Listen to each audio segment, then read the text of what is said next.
మామ ఎక్కడరా? నేనా బయట ఉన్నాను రా. ఏ జాబ్ లేకపోతే ఏం చేస్తావు, ఖాళీ తిరగడమే. నువ్వెక్కడా? ఆఫీస్కి వెళ్తున్నావా?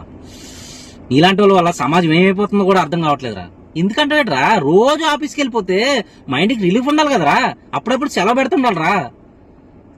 ఎందుకో నేను చెప్తాను, నువ్వు అర్జెంట్గా ఆర్కేవెన్స్కి వచ్చి ముందెత్తు డీప్ గా డిస్కస్ చేద్దాం. ఫోన్ పేలో 100 ఉన్నాయా? ఎందుకు ఎందుకు పుడతారో తెలియదురా నీలాంటి వాళ్ళు.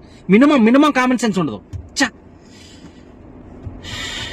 సరే ఫస్ట్ ఆ 100 రూపాయలు ఫోన్ పే చేసి చెప్తా. చేసావా? వెరీ గుడ్ రా, వెరీ గుడ్. ఇప్పుడు ఏం చేస్తావు అంటే, అదే నాకు అర్థమైంది, పెట్రోల్ డబ్బులు లేవు, నాకు అర్థమైంది.